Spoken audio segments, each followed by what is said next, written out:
إن الشيطان لكم عدو فاتخذوه عدوا إنما يدعو حزبه ليكونوا من أصحاب السعير.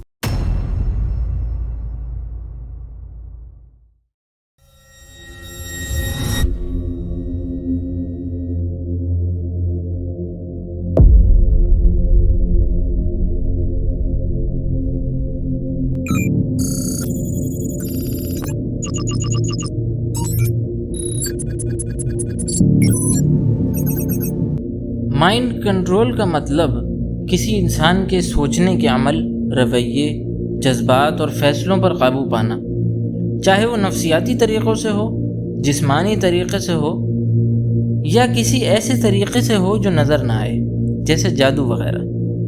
اس کا یہ بھی مطلب ہے کہ انسان کی خود سوچنے اور صحیح غلط پہچاننے کی صلاحیت کم کر دی جائے تاکہ اس کے ذہن میں نئے اور ناپسندیدہ خیالات اور نظریات ڈالے جا سکیں اور اس کے نظریات، اس کی پسند اور ناپسند اور اس کے عقیدے کو تبدیل کیا جا سکے۔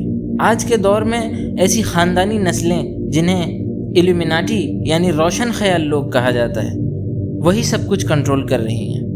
بین الاقوامی کمپنیاں، حکومتیں، بینکنگ سسٹم، سب کچھ یہ سب مل کر دنیا کے نظام کو اپنی مرضی سے چلا رہے ہیں۔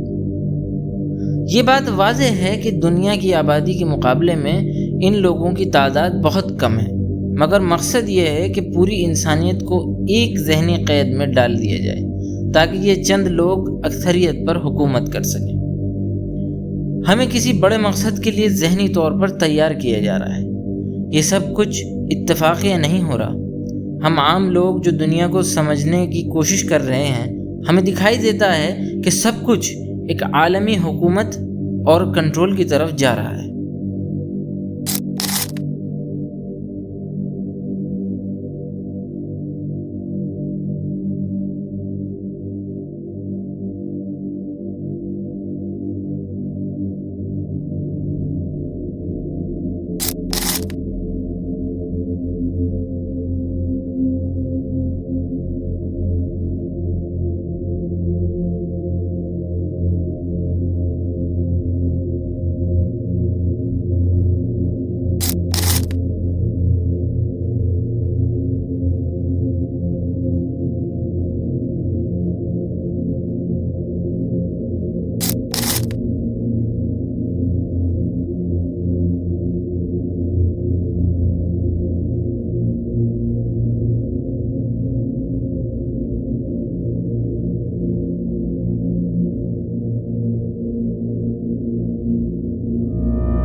مارکیٹ سیگمنٹیشن ایک معاشی اصطلاح ہے جس کا مطلب ہے ایک معاشرے کو مختلف گروپوں یا طبقوں میں بانٹ دیا جائے، ان کی دلچسپی، ضرورتیں، عمر، جنس، معیار زندگی، ملک یا ذہنی سطح کے حساب سے۔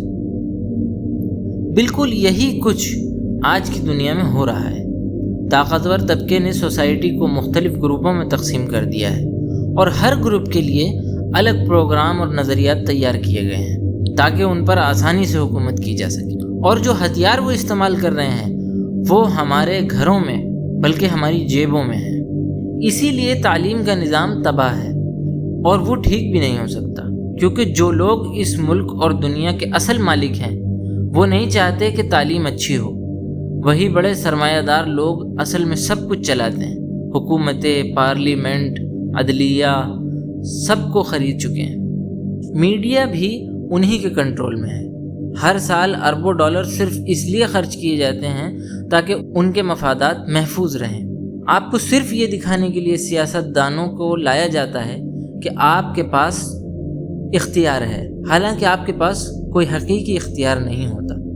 وہ آپ کے مالک ہیں، وہ زمین، کمپنیاں، حکومت، قانون اور میڈیا سب کچھ چلاتے ہیں۔ ہم ایک ایسی دنیا میں رہتے ہیں جہاں دیواریں بنا دی گئی ہیں۔ لوگ آج فری میسن، ایلومیناٹی، صہیونیوں اور پر اسرار قوتوں کے بارے میں بات کرتے ہیں، یہاں تک کہ کچھ نئے مذاہب یا شیطانی خیالات والے گروہ بھی سامنے آ رہے ہیں، مگر ان سب کے اعلیٰ سطح پر جا کر دیکھیں تو پتہ چلتا ہے کہ وہ کسی اور قوت کی عبادت کر رہے ہیں۔ اور قرآن کہتا ہے الشیطان یعدکم الفقر ویأمرکم بالفحشاء، شیطان تمہیں فقر سے ڈراتا ہے اور فحاشی کا حکم دیتا ہے۔ تو یہی ہم دنیا میں دیکھ رہے ہیں، خوف، غریبی، بدکاری، کرپشن، یہ سب اس نظام کی بنیاد بن چکی ہے۔ فلمیں دیکھیں یا گانے سنیں، سب میں مجرموں کو ہیرو بنا دیا گیا ہے۔ چور، ڈاکو نوجوانوں کے رول ماڈل بن چکے ہیں۔ بے حیائی اور بدکاری اب عام ہو چکی ہے۔